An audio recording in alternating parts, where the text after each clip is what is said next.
나이 든 부모들이 내가 누굴 보고 살았나? 아이들 보고 살았다. 이런 고백들이 굉장히 많거든요. 그런데 관계도 서로 붙어 있으면 짓물나요. 성인 자녀들과 함께 살아갈 동안에 존중받는 부모가 되기 위해서는 지식인사이드 구독자 여러분 안녕하세요. 반갑습니다. 이호선입니다.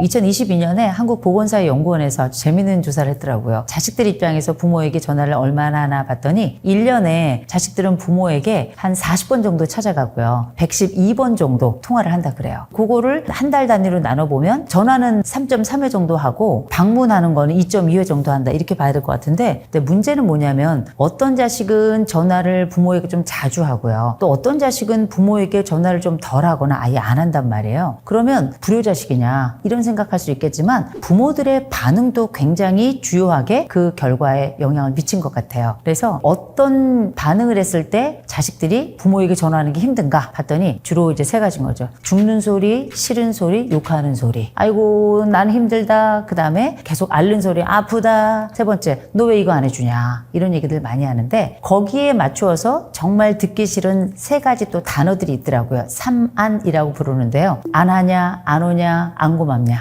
전화 안 하냐? 너 왜 안 오냐? 너 나한테 고맙지도 않냐? 이런 얘기 들으면 부모라도 정이 똑 떨어진다는 거예요. 생각해보면 부모-자식 관계도 인간관계입니다. 우리가 서로 간에 간절하기도 하지만 때로는 그들과 연결되는 과정에 있어서는 온도도 필요하고 상대방에 대한 배려도 필요한 것처럼 부모-자식 간에도 자식에 대한 전화, 매너와 전화, 배려 꼭 필요할 겁니다. 저는 부모님들이 자식들한테 전화를 할 때 하지 말아야 될 건 좀 있다고 생각해요. 어떤 분들의 경우는 시도 때도 없이 아무 때나 하시는 분들이 계신데 자녀들이 어느 정도 성장했다면 이 사람들이 사회에서 활동을 하고 있어요. 그럴 때 아무 때나 시도 때도 없이 전화하는 건 요즘 사람들에게는 큰 신뢰입니다. 부모라고 해서 그게 용인이 되는 건 아니거든요. 그럼 많은 분들이 얘기하실 거예요. 아니 그럼 자식한테 전화도 못하냐? 이렇게 얘기하실 수 있을 텐데 전화하실 수 있죠. 그러나 우리가 알고 있는 내 자식은 이제 내 자식이 아니라 사회의 자식이라는 걸 기억하셔야 됩니다. 그래서 그들이 너무 바쁠 때는 피해주는 것도 예의일 거고요. 너무 늦은 시간에 전화하거나 너무 이른 시간에 전화하는 것도 그들에게는 사실 적절한 때가 아니라는 거 먼저 말씀드리는 거라서 그때는 좀 피해주시면 좋다는 거. 두 번째로는 사회생활을 하고 있는 자식들이라면 하루에 한 번 전화하는 건 너무 많습니다. 일주일에 2번 정도 하시면 저는 권해드려요. 왜냐하면 자식들은 하루에 한 번 부모님께 전화하는 거 괜찮아요. 그러나 부모들 입장에서는 이제 왕성하게 일하는 자식들에게 가능하다면 우리가 연결은 되어 있지만 너무 서로에게 침범하는 것 같은 느낌을 주지 않기 위해서 일주일에 한 번이 가장 좋지만 그게 아니라 너무 간절하고 궁금하다 싶을 때는 일주일에 월화수 중에 한 번, 그다음에 목금토일 중에 한 번 이런 식으로 나누어서 전화하신다면 제가 볼 때 너무 무례하진 않을 것 같고 그게 자녀들에게 침범적이다라고 생각이 들 것 같지도 않아요. 또 견딜만도 할 겁니다.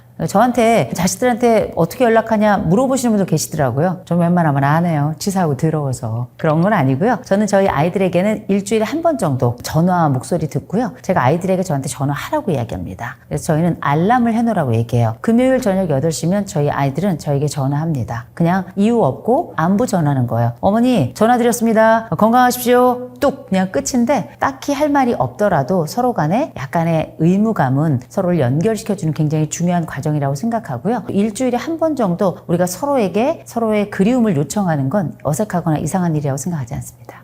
자식들에게요? 무슨 말을 하냐고요? 용건만 간다니. 다만 우리가 어떤 용건이 있어서 전화할 때도 있지만 저와 제 자식들 사이에는 꼭 용건이 있어야 전화하는 게 아니거든요. 우연히 혹은 어쩌다 혹은 일주일에 한 번 이렇게 자녀와 대화를 할 때는 기본적으로 생각하셔야 되는 게 있어요. 항상 밝은 소리, 맑은 소리, 그다음 행복한 소리 이게 굉장히 중요합니다. 첫 번째, 기쁨으로 받아주셔야 된다는 거예요. 어머나 내 아들, 어머나 내 딸 굉장히 기쁨으로 맞아주셔야 돼요. 사람은 항상 자신을 맞아주는 그곳 온도가 있는 곳으로 고개가 돌아가고 몸이 가게끔 돼 있습니다. 내가 그곳에 전화를 했을 때 왜 했냐? 안 하냐? 안 고맙냐? 이런 얘기를 한다면 그 차갑고 매정한 그 자리에 나도 머물고 싶지 않겠죠. 두 번째 제가 맑은 소리라고 말씀드렸는데 앓는 소리 하지 않으시는 게 좋다라는 거예요. 내가 좀 아플 수 있죠. 그리고 때로는 필요하다면 내가 아프다라고 얘기하실 필요가 있어요. 근데 365일 전화할 때마다 계속 아프다는 얘기를 하시면 그 통화가 건강한 통화나 혹은 기쁜 이야기로 가기가 조금 어렵거든요. 거거든요. 그래서 몸이 안 좋으시더라도 우리가 힘을 내어서 내가 몸이 안 좋아도 네 목소리를 들으면 힘이 확 난다? 이렇게 이야기해 주는 거 굉장히 좋은 하나의 센스라고 볼 수 있겠죠? 마지막 하나는 대화하는 것과 똑같아요. 상대방에게 아주 기분 좋은 칭찬의 이야기를 하는 게 굉장히 좋습니다. 오늘따라 목소리 너무 좋다. 너랑 통화를 하고 이제 끊을 시간이 되니까 아쉬운데 다음번에 꼭 다시 한번 전화해줘. 우리가 상대방에게 기쁨의 메시지를 전하는 거거든요. 이런 기쁨의 메시지를 듣는 사람은 그곳으로 또 전화하고 싶고 이끌려가는 거예요. 자식하고의 전화는 전적으로 연애예요. 밝은 소리나 맑은 소리, 그리고 우리가 함께할 즐거움의 이야기는 결국 내 아이들과 나 사이에 연애할 때의 그 느낌을 살리신다면 아마 정확하게 이해가 되시지 않을까 싶어요.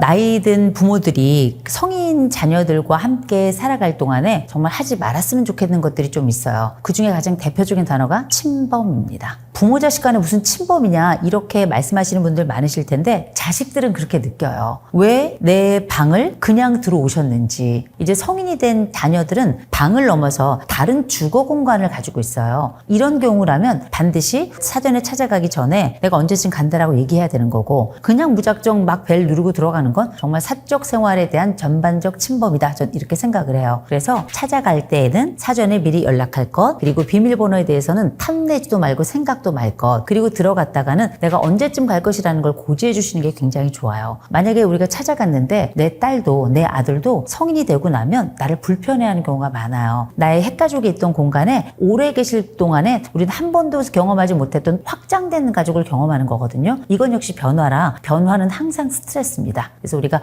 내가 언제쯤 왔다가 언제쯤 갈 생각이야, 이런 것들을 미리 말씀을 해주시면 자녀들도 내가 가지고 있는 반가움과 또 가시기 전까지 계획도 하고 가실 때 또 기쁨으로 모셔다 드리고 이런 과정들을 준비할 수 있는 거거든요. 근데 참 부모로 살기가 예전 같지 않아요. 아유 얘들아, 우리가 좀 못해도 좀 견뎌주라.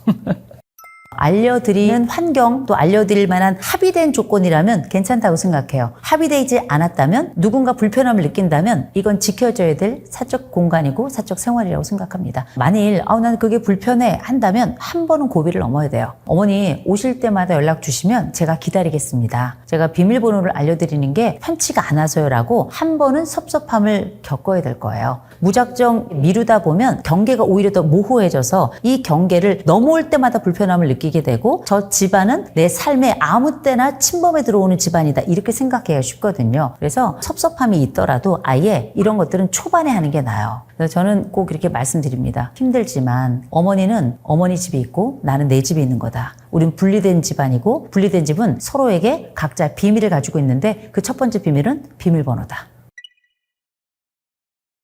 요즘은 손주가 있는 집을 다 부러워합니다. 중요한 건 부럽기만 해요. 막상 키우는 건 또 다른 주제라고 생각하는 게 반납해야 될 게 너무 많거든요. 그를 사랑하지 않아서가 아니에요. 너무나 사랑스럽죠. 그 손자와 손녀, 그들이 가지고 있는 그 생명의 아름다움은 자식을 길러본 사람들이라면 누구든지 알아요. 어떤 이름으로 불러도 작품이 되는 그 아이들을 보면서 사랑하고 어떻게든 지원해주고 싶고 이들을 위해서 뭐든지 다 해주고 하긴 하지만, 그럼에도 불구하고 이제 알고 있는 게 있죠. 나도 이제 내 인생을 살아갈 때가 얼마 남지 않았다. 그건 뭘 얘기했냐면 건강수명을 말하는 겁니다. 한 번 시작된 육아는 보통 15년에서 20년입니다. 그러면 우리가 손주 키울 때 서로 간에 계약서도 쓰고요. 양육비도 받고 하죠. 그러나 이 계약서와 이 양육비가 내 청춘을 다시 되돌려주는 건 아니에요. 어느덧 시간 지나고 나면 우리가 흔히 말하는 손주병, 머리, 어깨, 무릎, 발 다 아픈 거죠. 중요한 건 손주병은 아주 상징적인 병일 뿐이에요. 내 남은 생애를 어떻게 할 것인가에 대한 전반적인 희생, 그리고 이 모든 내 삶에 대한 계획들을 다 반납한 이후에 남아있는 그 공간의 허무함, 이게 어쩌면 저는 손주병이라고 저는 생각을 해요. 그래서 자식들이 손주를 데리고 볼 때 무섭다라고 이렇게 이야기를 하는데, 어쩌면 그 무서움은 정말 손주가 무서운 게 아니고요. 남아있는 내 세월, 내 계획, 내 공간, 그리고 내가 생각했던 숱한 기쁜 상상의 순간들이 완전히 박살나는 것 같은 이 모든 것들에 대한 일종의 애도에 가깝다라고 보시면 될 것 같습니다. 자식들이 그냥 와가지고 첫째도 봐달라, 둘째도 봐달라, 셋째도 봐달라, 넷째도 봐달라 이렇게 줄줄이 살아가면서 부모가 등골 빠지는 거 모르게 요청을 받아들일 수밖에 없는 상황에 처한 분들 계시거든요. 저는 굉장히 좀 위험하다고 생각합니다. 신체적으로도 그렇고 우울감도 그렇고요. 그리고 이분들이 가지고 있는 삶이 얼마나 허무할까, 저는 이런 생각을 해봐요. 그래서 황혼 육아를 할 때에도 제일 먼저 내가 언제까지 이 아이를 보겠다라고 하는 시간에 대한 약속 지키셔야 되고, 내가 예를 들어서 1년을 보겠다. 그러면 1년 안에는 주말을 볼 것인지 말 것인지, 평일에는 몇 시까지 볼 것인지, 이런 것들에 대한 약속들이 아주 선명해야 됩니다. 그 약속을 부모들이 잘 지켜내야 돼요. 자식들은 약속을 지키지 않습니다. 함께 키워내야 될 그 생명들을 맡기는 순간 본인들은 자유로워지거든요. 그래서 말씀드리기는 매정해 보이지만 이것도 계약입니다. 내 자녀들이 무작정 손주와 관련된 걸 다 부탁한다고 해서 다 들어주는 게 아니고요. 냉정하게 되는 건 되는 거고 안 되는 건 안 되는 거고, 아무리 힘들고 바빠도 전화해서 애 데려가라 얘기하셔야 됩니다. 그리고 나서 중요한 건 내 삶이 보장돼야 돼요. 그래야 자식도 약속 귀한 줄 알고, 그리고 그 사이에 손주도 아, 약속은 이렇게 함께 하는구나 라는 걸 알고, 그리고 나도 내 삶을 영위할 수 있는 거거든요. 선명하게 이 약속이 지켜져야 자식도 손주도 나도 편안해진다는 거 꼭 기억하시기 바랍니다. 특별히 한국이라고 하는 문화가 아이들에 대해서 굉장히 집착적이에요. 내가 누굴 보고 살았나? 아이들 보고 살았다. 이런 고백들이 굉장히 많거든요. 그만큼 내 아이들이 나에게 삶이자 위로이자 때로는 내 남편 역할, 내 아내 역할, 내 삶에 있어서 가장 중요한 보석과도 같은 역할을 했단 말이에요. 이런 모든 과정들을 우리가 부모 투자다 이렇게 불러요. 부모 투자가 많으면 많을수록 심리적으로 이렇게 밀착이 돼 있는 겁니다. 쩍쩍 붙어가지고 잘 떨어지지도 않는단 말이에요. 그때 떨어지는 그 심정은 말할 수 없이 고통스럽죠. 이런 밀착 관계는 서로 너무 심각한 의존 상태다라고 보시면 될 것 같아요. 그런데 관계도 서로 붙어 있으면 진물나요. 그리고 이런 의존 관계는 이미 진물이 나 있는 상태입니다. 자녀들이 성인기에 접어들게 되면 부모들이 의도적으로 거리를 두셔야 돼요. 그 거리를 두는 건 네 삶을 네가 열심히 살아야 돼, 이것도 있지만 더 중요한 건 의존에 더 취약한 부모가 자기 스스로 독립성을 확보해가는 과정이라고 생각하셔야 됩니다. 이 세상의 모든 부모는 자식을 키울 때 목표가 딱 하나예요. 독립적이고 민주적인 시민으로 이 아이들 키워내는 거거든요. 스스로 삶을 만들고 가꾸어 가고 의존을 줄여가면서 함께 화합할 줄도 아는 이런 능력을 우리가 독립성이라고 할 텐데, 이 독립성은 자녀들에게만 필요한 게 아니거든요. 부모들에게 더 필요해요. 왜냐하면 부모들은 자식에 대해서 더 간절하거든요. 이때 스스로 자기를 추스리고 내 삶을 독립적으로 만들어 가야 첫째, 자식이 행복하고, 두 번째, 나도 행복하고, 앞으로 길어진 나의 노후, 성인 자식으로 성장한 아이와 내가 같이 나란히 살아가야 될 세월이 어마어마하게 길어졌습니다. 이렇게 길어진 시점에 나만의 기쁨을, 나만의 삶의 춤을 내 스스로 알아서 추는 거, 이거야말로 부모의 기쁨이자 나이 들어가는 한 성인의 기쁨이지 않을까 싶어요.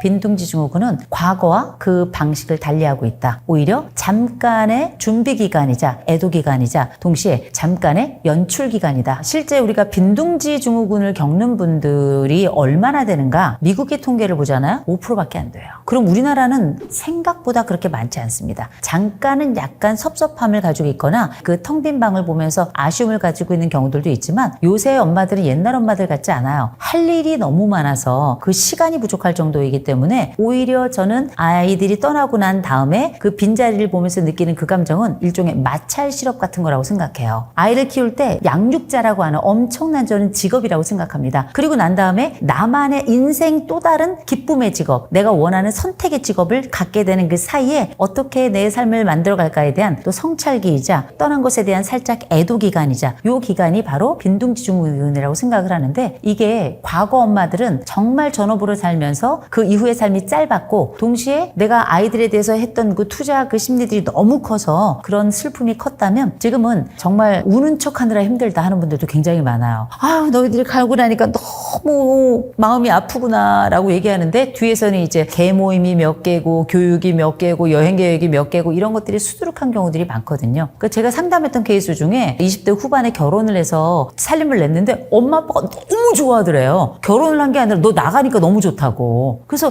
너무 섭섭했다고, 자기에게 부모는 너무 간절한 대상인데 부모가 나를 밀어내는 것 같아가지고 자기가 이렇게 끈이 떨어지는 것 같은 느낌을 받았다고 상담으로 온 분이 계셨어요. 야, 이게 상상하지도 못할 거라고 생각하죠? 지금 세대가 이렇습니다. 오히려 부모들은 이제 나만의 시간, 쇼타임이 시작이 된 거예요. 오히려 빈둥지는 자식에게 나타나는 게 아닌가. 내가 떠나온 그 집에 대한 간절한 그리움, 그 옛날 시집가면서 3번씩 뒤로 돌아봤던 그 딸의 심정처럼 부모들이 겪는 빈둥지를 역으로 겪는 게 아닌가 싶어요. 존중받는 부모가 되기 위해서는 자녀를 존중하는 부모가 되세요.